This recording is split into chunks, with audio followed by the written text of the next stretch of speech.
Yesterday, we talked about dealing with your anxiety. This is a continuation or part two of taking the angst out of anxiety. In acknowledging that every human person sometimes feels anxious, like, I'm anxious to go. I'm going to go on vacation. I'm so anxious to go. We perceive of that as a good anxious, or, oh, I have this job interview. I'm really anxious about how it's going to go, and am I going to get that job? And after the interview, I'm really anxious about how long it's going to take them to email me or call me or let me know or send me an offer. Yeah, life actually has anxious moments in it for every human being alive.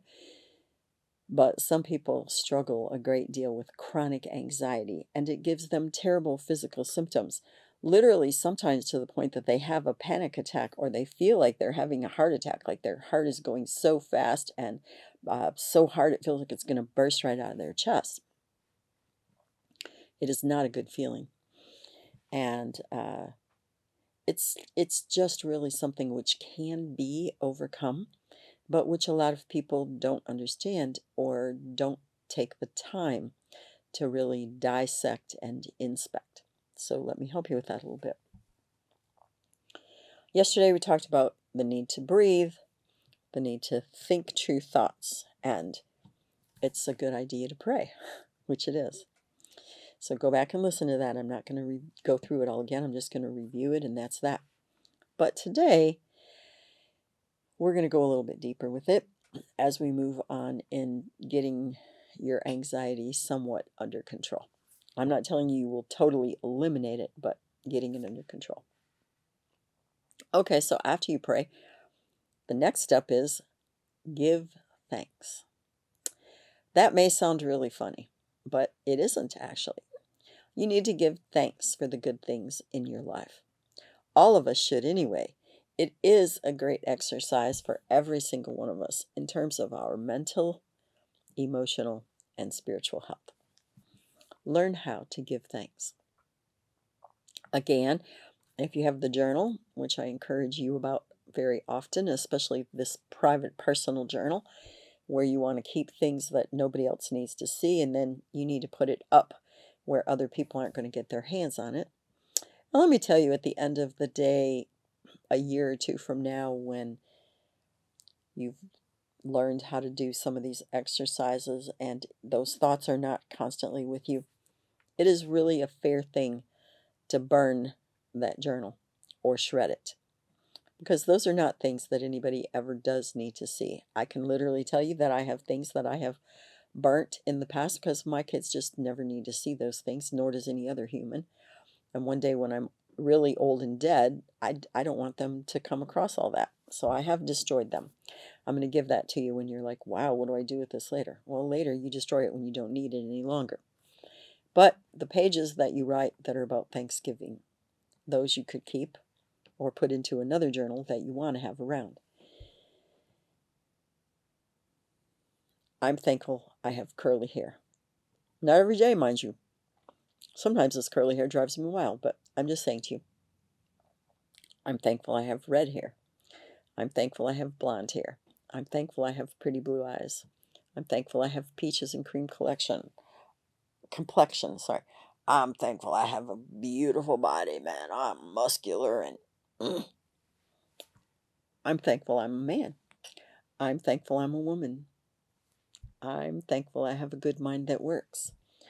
I'm thankful for butterflies. I'm thankful for sunshine. Oh, and I really am. I'm thankful for a gentle, warm breeze. I'm thankful that God loves me. I'm thankful that I have people in my world whom I love. They also love me back. I'm thankful I have amazing children. I'm thankful for my job. I'm thankful for my car. I'm thankful I can afford to eat. I'm thankful for my refrigerator. I'm thankful I get to sleep in a bed every night. I am thankful for central air conditioning when it's 95 degrees outside. See what I mean? Once you get started, it can go for pages and pages and pages and pages. When you're struggling with anxiety, after you pray for 2 or 3 minutes, give thanks. all the things that we can be thankful for. It really does calm us down. So give thanks. And then what I really want you to do is do your best to gain perspective. All right, so you're going to go to a party and you're really anxious about how you're going to look, and if you're going to act stupid, you're going to say the wrong thing, you don't get along well with people. So this just all about this. This is a thing for you to have anxiety about. Perspective is probably half of the people in the room think and feel the same way that you do. They're worried about what you think about them. They're worried if they're going to say something stupid. They're worried if they're going to be able to find anybody in the whole place that they might be able to talk to. So let me help you. Perspective is you go into that room and take a look around a minute and find the person who's way off in the corner, standing by themselves, looking kind of skittish, and grab yourself a Coke and go to that person and say, wow, I was real uncomfortable about coming here. I didn't know if I was going to look right or how I would sound or if I'd find anybody to talk to.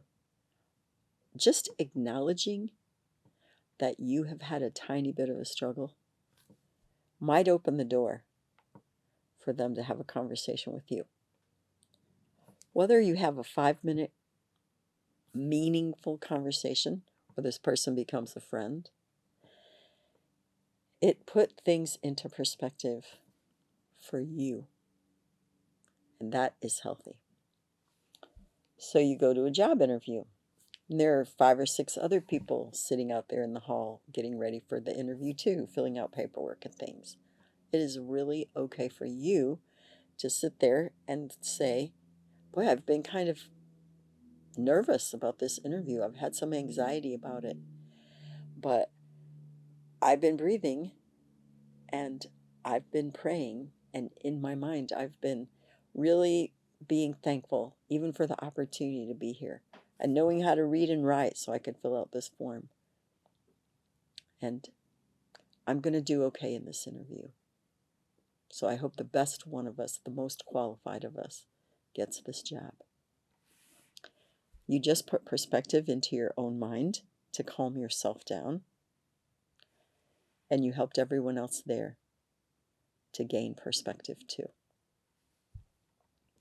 Oftentimes the problem with anxiety is it's all about us.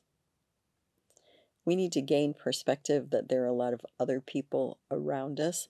Do you know, even the person doing the job interviews might also be anxious because maybe they're not going to find someone well qualified. Maybe they won't make the best decision today. Perspective really helps us calm it down. And you know what? If you're very anxious about your job, about whether you're doing a good job, especially when you're during that 90 days of trial and error and we're going to see how you do. Everyone has things to learn. Everyone makes mistakes. Everyone says the wrong thing sometimes. Perspective is you do your very best because that's what you can do. And then leave it alone. I'm not telling you you'll never need to take medication. I'm not telling you you might not need some help. What I am saying to you is when you learn how to do these things, how to really implement them into your life, your anxiety level is going to come way down. So it isn't that you will never be anxious again or you will never experience anxiety again. It is that you will know some things to do to handle it. And after all, in life, that is what we can do. We often cannot influence or change it. We can only handle ourselves in relationship to what's going on. That's a great deal of perspective right there. I can handle this. And even when I'm not handling it well, that's okay too. I can be human today. And humans sometimes struggle. Humans sometimes experience anxiety. But humans are amazing. And they can solve problems. And they can come up with ideas that can make a difference. So I hope that these ideas have made a difference for you. If your child struggles with anxiety, one of the best things you can do is give her tools to handle it. I hope this has been a great deal of help. Please let me know if there's anything else I can do that can make your life, your parenting, even your heart do better. It's been great having you with me today on Paint a Beautiful Picture. You may find additional information on our paintabeautifulpicture.com website. Additionally, you may watch me on Rumble, and you may also listen to a podcast on Buzzsprout or Spreaker, all under the name Paint a Beautiful Picture. If you like this video, please give me a thumbs up. You may subscribe, and if you are interested in receiving notifications, please hit the notifications button.